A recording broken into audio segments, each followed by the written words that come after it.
So nice lunge, and we get a nice length through the front of this hip. Now very carefully stabilize and start to it's a hinge back, just using the ropes for balance. And reach forward, and we're right in between the shoulder rests, so you can actually get that lunge. If you get caught behind the shoulder rest, you can't get into enough length through the front of the hip. And reach back, nice stretch. Can you feel a release through the hamstrings, John? And obviously a little bit of lower back. And reach, but you really want to think of hinging back and then releasing through the lower back. Let's do the other side so you don't walk out with a limp. Here we go. It's always important to balance things up. And the one side always feels just a little different than the other. And easy hinge back, very nice. So you also, again now, we're having to control a little more with the balance, which every sport, whatever we do, balance is involved. So as we take, again now, more movement, less body parts supported by the reformer, we're actually adding that element of balance, which is so important. And just finish with your hamstring stretch. Okay, now I think John deserves a little bit of a stretch on his thighs, so we're going to finish him off. Finish him off. All right, let's keep let's put a 50% tension spring on. And we're going to just very carefully, let's keep the arm, shoulder low on this one. This is really good. And from here, he's just using this to help control the carriage, easy, and release it. So pulling under, by using that arm against that resistance, it's just helping that whole kinetic chain to work together as you go into a nice length. And again, now we actually are having to balance. We're putting it all together. Everything that we worked on through the workout now is in sync.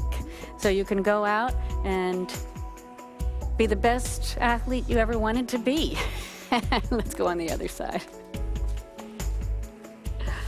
Enhanced performance, hopefully. Okay, from here, and just very carefully open up through the hip. John's also stabilizing, using his abdominals through the lower back so you don't get into that excessive extension. That's an easy bicep curl, so it's not a lot of tension. John's actually having to control both eccentrically and concentrically through the movement. Let's do two more, and pull, and release. One more. This should feel great. And release. Thank you, John. And thank you. I hope you enjoyed that workout. This intense athletic conditioning workout can be added to any fitness schedule to challenge strength, stability, and coordination. Until next time, thank you and goodbye.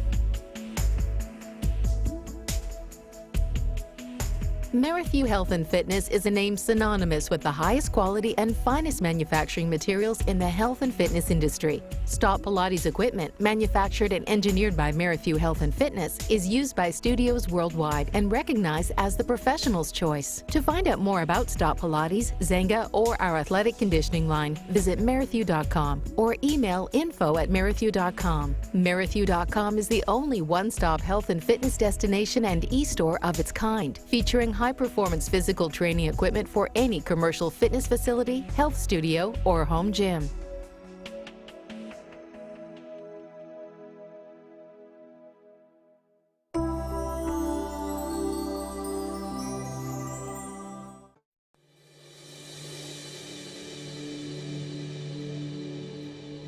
Hi, I'm Laureen DeVoe, and I'm a Master Instructor Trainer with Merrithew Health and Fitness and the Communications Director for the Education Department. Today, I'd like to talk to you about the 5 basic principles of Stop Pilates. The 5 basic principles of Stop Pilates are the foundation for the repertoire of the work, but they're also so much more than that. Since these principles are based on biomechanics, or how the body works, they can really be applied to any kind of physical activity. Once the concepts of breath and alignment are clear, their relevance to almost any movement is evident. Natalia is going to help me explain some of these ideas for you. Thanks, Natalia. So let's start with breathing. Technically, breathing is necessary to provide oxygen for the blood to carry to the working muscles and organs, and then get rid of the waste. But breathing thoughtfully can help create a better connection to the body, which can then give a better awareness of what it's doing. We're going to breathe in through the nose and out through the mouth, actually through pursed lips. What this will do is force us to engage the deeper abdominal muscles on the exhalation. When we breathe, we want to make sure we're using the full capacity of the lungs, getting as much air in there as possible. To help do this, think of the rib cage as being a cylinder that expands in all directions. There are small muscles between the ribs that can actually lengthen, allowing us to take in more air. So when you take in a big inhale, think of expanding the back and sides of the rib cage as well as just the front. When you do this, though, be careful not to let the shoulders lift up towards the ears. Muscles at the top of the chest will activate, but they shouldn't be dominant. Another important point to remember is the diaphragm. Because of the domed shape of this muscle, it depresses into the abdomen when it contracts. This contraction creates the vacuum and the air rushes in. Since the diaphragm goes down, it's going to press down on the abdominal viscera, or all the stuff inside there. This means that you have to let the abdomen expand slightly on the inhale, or there will be nowhere for the internal organs to go. This doesn't mean that the abdominals can completely let go. It just means that there may be a noticeable lift of the abdominal wall when you breathe in. Because of the movement of the rib cage, up and out on the in-breath and down and in on the out-breath, how we choose to breathe during a movement will sometimes reflect this. Extending the spine on an inhale and flexing the spine on an exhale. Great, so next, let's talk about pelvic placement. Remember that when I say this, I'm also thinking about the relationship of the pelvis to the lumbar spine. We often talk about neutral and imprint. In a neutral alignment, the lumbar spine has its natural curve. That means when you're lying supine or on your back, there will be a small space underneath the lower back. It also means that the ASIS, or the hip bones, will be in the same horizontal plane as the pubic bone. This is thought to be the best place to activate the deep support muscles of the torso. So we want to do as much as possible in this alignment, or at least as much as we can stabilize. And this holds true no matter what your body is in, sitting, standing, or even lying face down. Sometimes, though, when levers get longer and heavier, it's necessary to activate the larger stabilizing muscles to protect that lumbopelvic region. Specifically, when we move into open kinetic chain activities, which are most simply described as when the feet are lifted in the air, shortening the obliques will slightly flex the lower spine and tip the pelvis backwards. This creates a much more stable base. Just be careful not to overflex the spine or activate other muscle groups like the glutes. And remember also that either of these pelvic alignments may be appropriate in a given situation.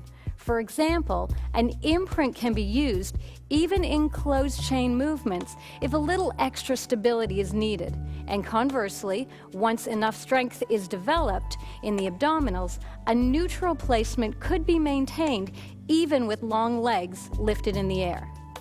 Now, let's move to the rib cage. The ribs attach to the thoracic spine, so what happens to the ribs will affect the upper back and vice versa.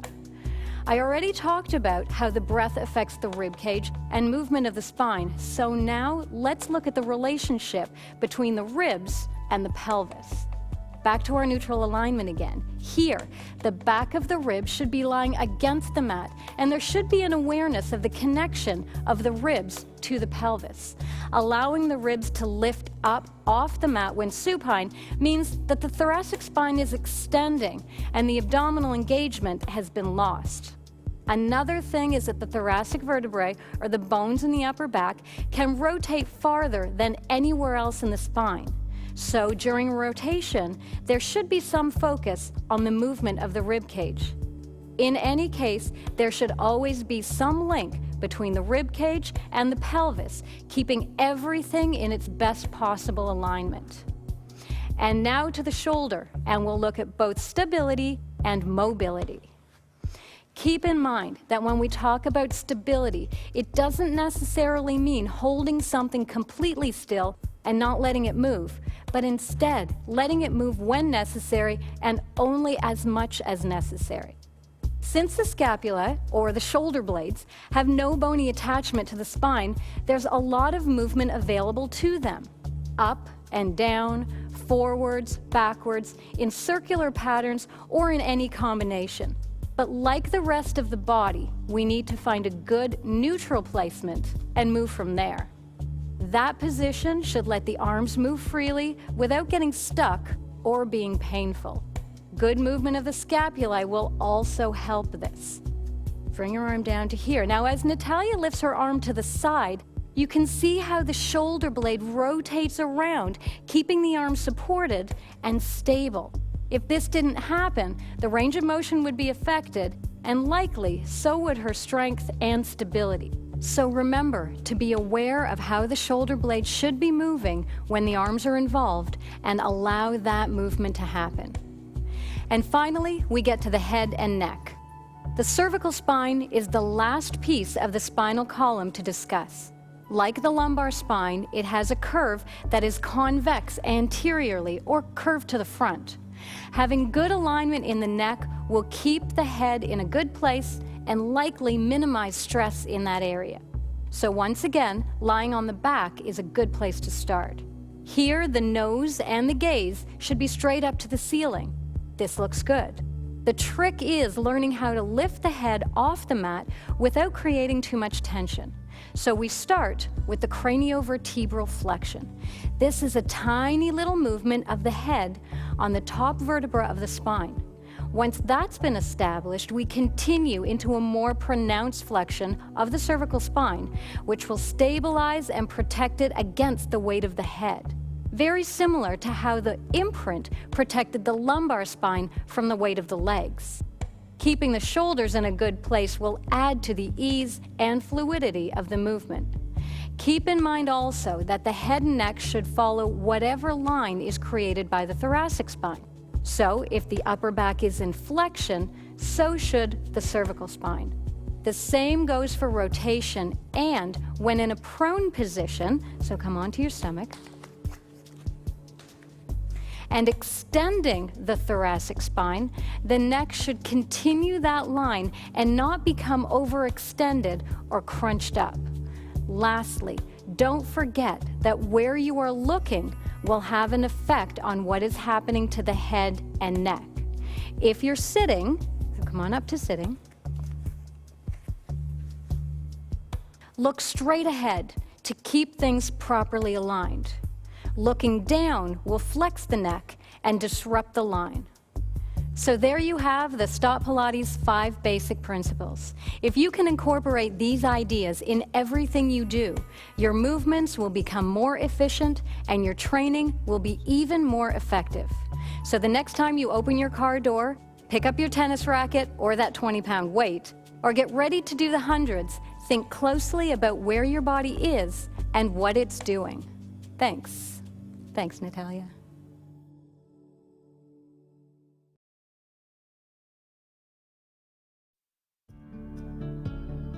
Well, Moira and I met about 25 years ago. We had actually met in Halifax. I was there in the summer. I was going to Juilliard, and she was dancing. And when I went back to New York, Moira continued to dance, but had some problems with her foot. She had some lingering problems, but it ultimately led to her not being able to dance. And so she actually was introduced to the Pilates method of exercise through the Dancer Transition Center in Toronto. And so she had a great desire to go and to learn this method of exercise because it had worked a lot with dancers. And so being able to take the love of dance and also a quest and a desire to help others get from an injured state to a state where they could go back onto the stage was I think a big desire of yours. Yeah. And you spent a number of years in New York, a couple of years in New York, learning this method of exercise. And so when we came back to Toronto, you know, there was really no one at that time, doing Pilates in a significant way. I mean, in fact, throughout the world, there really wasn't a lot of Pilates taking place. I mean, this method of exercise had really been devised by Joseph Pilates and passed on to many others, but I mean, you have to sort of remember that, I mean, Joe Pilates died when he was, I believe, 87 and had, a small sort of 750 square foot walk up in New York. And so it wasn't a booming business by any means. It really only became fairly popular when it hit the fitness industry. I mean, the fitness industry sort of took it and made it sort of more of the mainstream.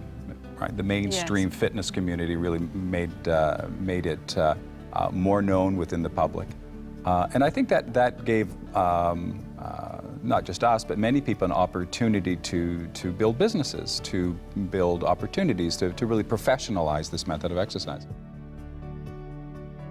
Moira has a great understanding of this method of exercise in its original form, but I think she believes that it was necessary to take it from what it was to something that was a little bit more refined, something that was a little bit more digestible, something that was also teachable. It was always this very secretive society, the Pilates method of exercise. Yeah, passed on by people, they learned from the person before them. And you took notes from your teacher, and that's how you went and you taught. I mean, and that's how Pilates passed it on. Right, also. You're sort of like at the foot of the master. Yes. But the thing is that what we wanted to do is we actually wanted to take what was great about the method of exercise, also capturing what Moira understood in her own sense of what was right, and also the one thing that Moira did, I think, that was great was also sort of open it up to other professionals, others that could actually take a look at it and say, well, you know what, if it was done in this particular way, it might be more effective. Just to try to keep it, we wanted to make sure that we were keeping up with the latest research. Also, the way we train athletes now versus, back in the 20s, things have changed. So we wanted to evolve it and make sure we were on top of all that. Absolutely. I mean, you have to remember, Joseph Pilates was a bit of a mad scientist. Yes. Very creative. A man that was truly ahead of his time, but someone that had a very, strict and very precise view of the world. And so, I think that what he did is he inspired a wonderful method of exercise. But I think there have been people throughout the years that have actually taken, the foundation of his work and sort of brought a little bit of what we know today about the body. Yes. And that sort of allows, I think that allowed for it to grow and to prosper. To evolve, and I'm sure he would have done the same thing. It needed to evolve, right, as physiotherapy through the years has needed to evolve.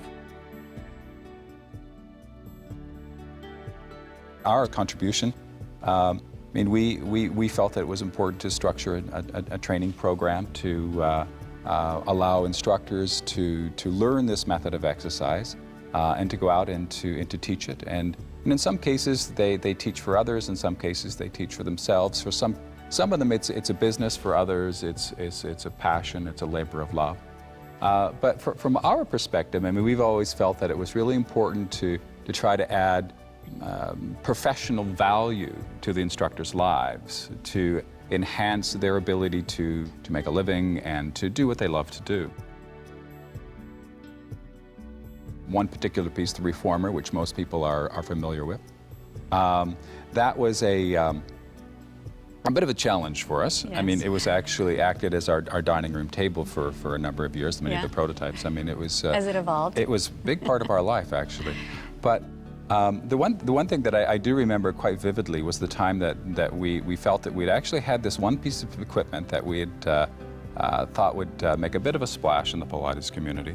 And so what we did is we actually took the prototype and disassembled it and put it into little boxes because it was the cheapest way to send it to Los Angeles. Right. And then what we did is once it got to Los Angeles, we rented this little hotel suite.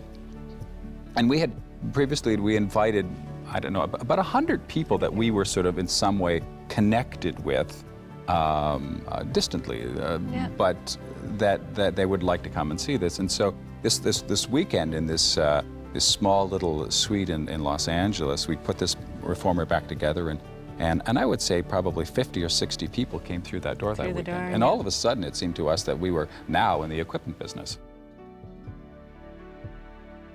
Up until then, a lot of equipment that we could get access to, or it was difficult to get access to it in the beginning, but it's one size.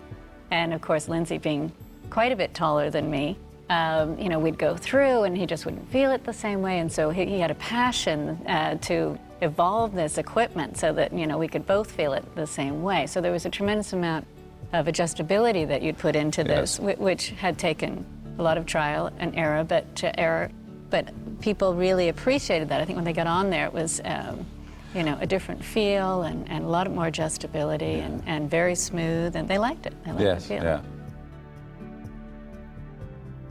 One of our goals would be to make this method of exercise more accessible to people. I mean, interestingly enough, I mean, I think one of the things that we find challenging is as you introduce this into health clubs. I mean, health clubs have a certain particular model that they want any of their their exercise regimes to sort of fit into, and the group environment, for example, is one that the fitness community is very accustomed to. Yes. And so taking something that has been predominantly done on a one-to-one basis or done in small group classes and then try to make it fit into a group setting is sometimes challenging. And so for us, it's like I often think of it as being the Pilates community and the fitness community in some ways colliding and who will win. Mm-hmm. You know, I think that we can all win, but I mean, I think there's a little bit of struggle that's taking place. Because we want to maintain the standards. It's important that we maintain the standards, but then on the other hand, if we don't train enough teachers, then, you know, the Pilates will start to just become more difficult for people to get access to. Well, I think that's one of the most, that is the largest challenge, and that is trying to get enough qualified instructors. I mean, health clubs are always finding that they're interested, they're told their members want it, but what happens is they don't have access to the instructors, and that's always tough. And so from our perspective, you know, I mean, I think that's really one of the you know, the sweet spots of the company, and that is, you know, having put together under your leadership a great training program.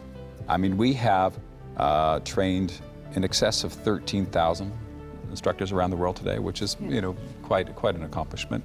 And I think that if we are to continue to grow at the rate that we're growing, you know, that will be a fairly impressive number. But that number really will only help to build and to strengthen the foundation of what's been established, and not only by us, but by many others. There's lots of other training programs around as well.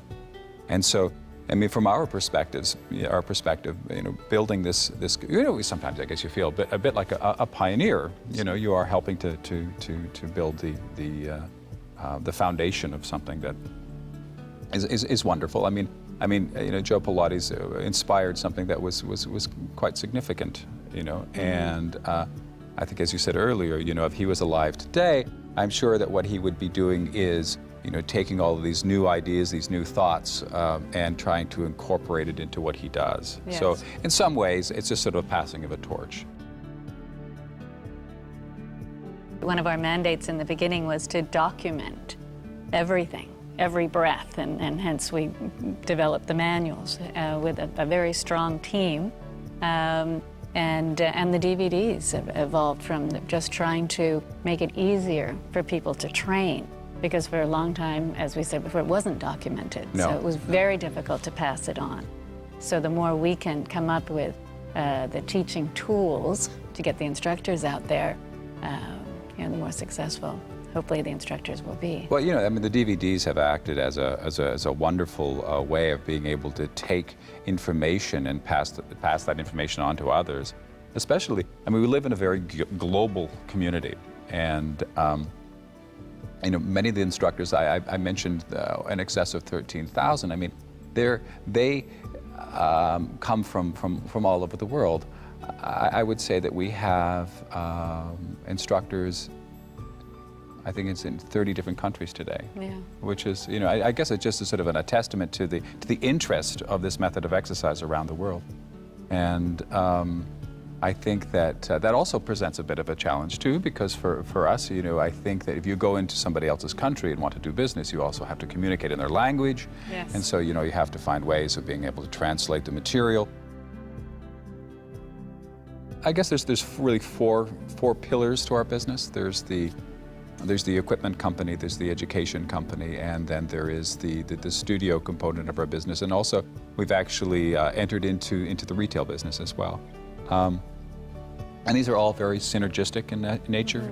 They all support one another.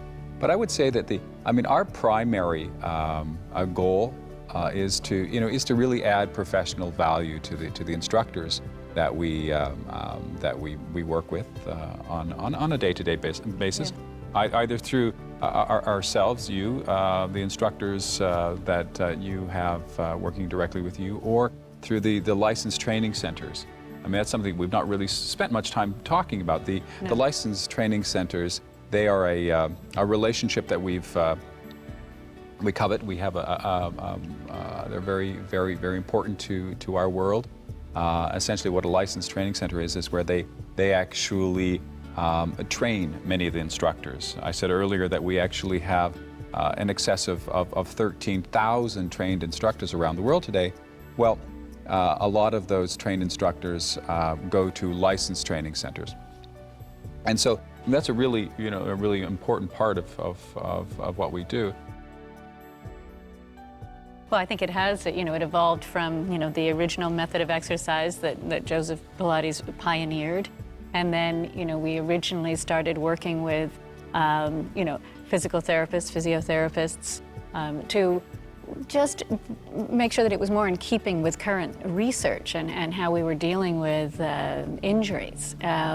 So, we very much brought into that whole philosophy of stabilizing from, the inside out, which Pilates always did, but really being very focused on our local stabilizers right out through the global stabilizers. And then through time, always making sure that, if we were starting to evolve it and work more with athletes, dancers, that we were consulting with people that were training with them on a regular basis. So we weren't guessing what they needed. We were really getting right in there and evolving the different approaches to make it very specific to each individual's needs. And we have a fantastic team out there that we do work with and are very thankful that they're aboard with us to help us make sure that we're on top of all these separate areas.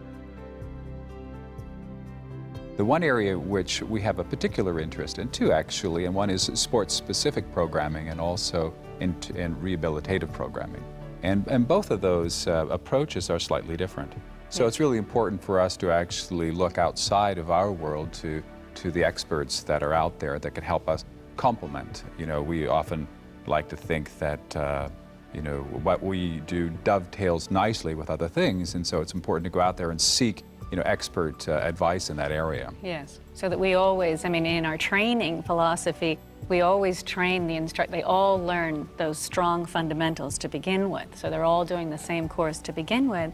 But then as they go out into the field and maybe get more interested in different areas, rehab versus sports specific, that they're actually speaking the same language. And what we're really trying to do is promote that continuing education to help them go out there and specialize if they choose, but make sure when they specialize that they really are getting the tools that are essential for that particular area that they're going into.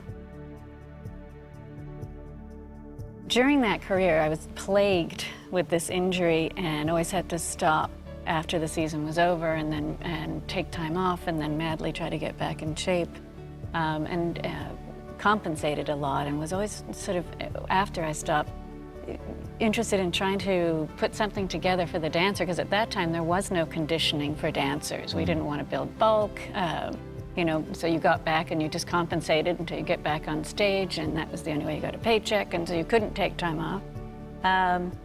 So I was very interested in that area between finishing physiotherapy and getting back on stage, and was told by the Dancer Transition Center in Canada of this method of exercise, Pilates, that just might be interesting. And of course, Lindsay was in New York at that time, so it sounded even more attractive. So I went down, and I do remember walking into, it was Romana Krauzeneska's studio in New York, and seeing all this plumbing and scary looking equipment, and going, ooh, I really wanted to turn around and flee. But because I really wanted also to do something else with my life and didn't really know what to do, I did take that first class with Romana and kind of walked out going, did I feel it? You know, sort of quite a usual reaction for some people. But went back the next day and gradually did start to really fall in love with it, and it did feel great because a lot of the movements, you know, were very familiar to me as a dancer, and I think that really helped me get through that big transition from the stage to not being on the stage, and we haven't stopped since. I think the Pilates method of exercise is obviously a wonderful thing, and I do think that you know, we're very, very fortunate to actually be doing something that enhances, you know, people's lives, and the stories that you do hear from people. It's very, very rewarding. Very rewarding. Yeah. You know, I mean, you do feel that you are contributing to something that's very, very positive. And it varies. I mean, it varies, at least from my perspective anyway. It varies from someone simply going, wow. You know, what it is that you do does help me live a healthier life, and that's extremely gratifying. Yeah, more pain-free, or sometimes it is just feeling better about their body. Sometimes it's someone that's come in with, you know, back pain, and a lot of the instructors that get into this business are very caring people. So that combination of the giving and you know, the type of workout that is very beneficial for such a vast array of people. It is wonderful to see some of the goals, right down to, you know, club head speed and playing a better game of golf. Yeah, no, and actually another one of the rewarding things I find is that the instructors, I find,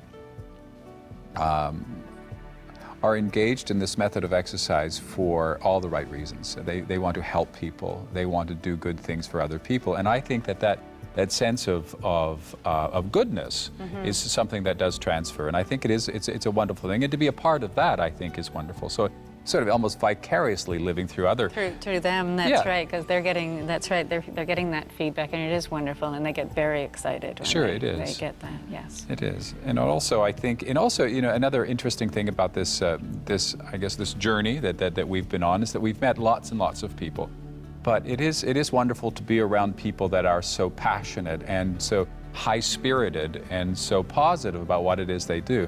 I actually would consider that to be one of the, you know, most satisfying aspects of my my part of this journey.